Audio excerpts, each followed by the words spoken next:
밖에 나왔다가 집에 들어오면 가장 먼저 만나게 되는 공간이 바로 현관이죠. 반드시 현관을 통해서 집 안으로 들어가게 돼 있잖아요. 그런데 이 현관에 절대로 둬서는 안 되는 물건이 있습니다.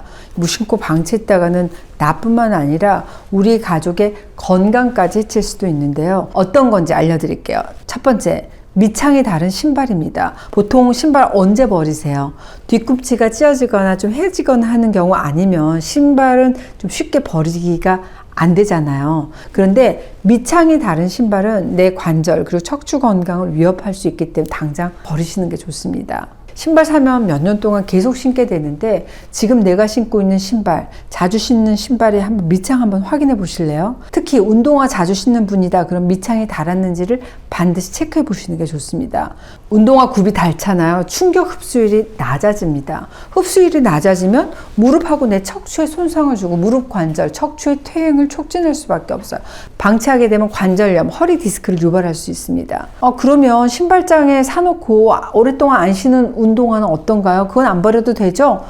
버리셔야 됩니다. 아무리 새 거라도 운동화가 오래되잖아요. 그러면 쿠션이 딱딱해지고 변형돼서 쿠션 기능이 떨어져요. 이렇게 유연성이 떨어지는 신발은 족저근막에 가해지는 압력이 높아질 수 있기 때문에 통증으로 연결이 됩니다. 이 신발 신고 500km 걸었다 그러면 충격 흡수 기능이 20% 떨어지는 것으로 알려져 있습니다. 그러니까 밑창이 다른 신발은 밑창 수선해서 잘 관리하고 운동화는 일주일에 15km 이상 걷거나 달리는 사람이다 그럼 적어도 1년에 한 번은 운동화를 교체해 줘야지 우리 관절이나 척추 건강에 도움이 됩니다. 지금 내 현관이나 신발장에 공간만 차지하고 잘 안 신는 신발, 밑창이 닳아버린 신발은 이번 기회에 과감하게 정리해 보시기 바랍니다.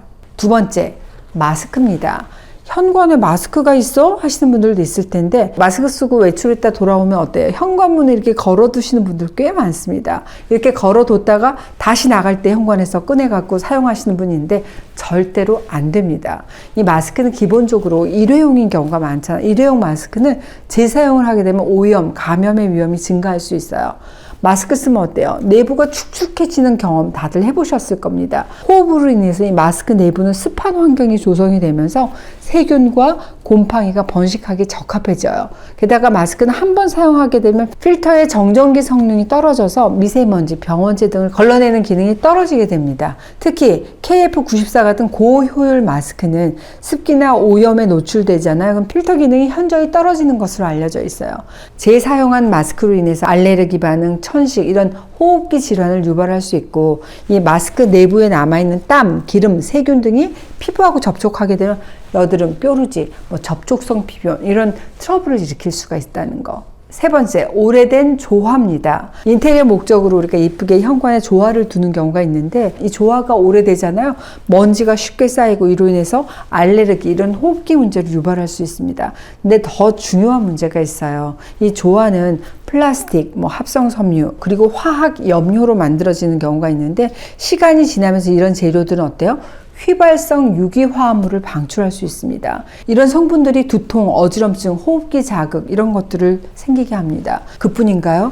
2022년 한국소비자원에 따르면 이 조화에서 우리 사람한테 유해한 물질이 검출된 것으로 나타난 바 있습니다. 시중에 판매 유통되는 조화 중에 미세 플라스틱은 물론이고 세계보건기구 산하 국제암연구소에서 이거는 발암 가능 물질 이비군이다 라고 분류하고 있는 단쇄염화 파라핀이 검출되기도 했는데요. 이 단쇄염화 파라핀이 뭐냐? 자연 분해되지 않아요. 동식물, 이 체내에 축적이 돼서 생태계를 위태롭게 할 수 있는 그런 유해 물질이 바로 단쇄염화 파라핀입니다. 이거 말고도 다이옥신 이런 잔류성 유기 오염 물질이 검출돼서 충격을 주고 있는데요. 근데 중요한 것은 이렇게 외부에 방치된 조화가 새 것보다 미세 플라스틱이 약 6배 높게 검출된 것으로 나타났습니다. 시간이 지날수록 미세 플라스틱의 방출량 그리고 토양 오염 위험이 크게 늘어나는 것을 알 수 있는데요. 환경과 인체에 피해를 줄 여지가 좀 높잖아요. 그렇기 때문에 오래된 조화는 지금 당장 버리시는 게 좋겠습니다. 네 번째, 젖은 우산입니다. 의외다. 젖은 우산? 네, 정확히는 젖은 채로 그냥 둬서 곰팡이가 생긴 우산입니다. 우리가 보통 젖은 우산 그대로 우산꽂이에 꽂아 놓잖아요. 절대 안 돼요. 꼭 잘 말리셔야 됩니다. 호흡기 문제, 피부 질환이 유발돼요. 이 젖은 우산은 습기가 남아있어서 곰팡이가 생기기 쉬운 환경을 만듭니다. 실내 공기의 습도가 높아지게 되면 진먼지 진드기, 세균의 성장을 촉진하고 이 곰팡이 포자가 공기 중에 퍼지잖아요. 그럼 호흡기 질환이라든지 알레르기, 천식을 유발하는 악화실 수 있습니다. 나는 면역이 약한 체질인데 이런 분들 특히 위험하고 만성적인 염증 반응을 유도할 수 있기 때문에 주의가 필요합니다. 일부 곰팡이에서는 마이코톡신이라고 하는 독소를 생성할 수 있는데 이 마이코톡신은 극소량으로도 정말 치명적인 독성을 나타내는 거거든요. 여러분들 알고 계시는 아플라톡신, 이게 마이코톡신 중에 하나예요. 이 아플라톡신은 간에 독성을 미쳐서 간암, 이런 주요 원인으로 알려져 있습니다. 어머, 젖은 우산 단순한 물건처럼 봤는데 이거 방치하게 되면 실내 환경 그리고 내 건강에 부정적인 영향을 미칠 수 있구나 생각이 드시죠. 가급적이면 제대로 말리고 나서 사용하거나 우산 봤는데 곰팡이가 생겼네? 당장 버리시는 게 좋습니다. 오늘은 제가 현관에 있다면 당장 버려야 될 것들 알려드렸습니다. 밑창 다른 신발, 한번 사용한 마스크, 오래된 조화, 젖은 우산 꼭 있나 없나 현관 확인하셔서 내 건강 그리고 우리 가족의 건강 지켜보시자고요. 오늘도 건강하게 해밀레 하세요.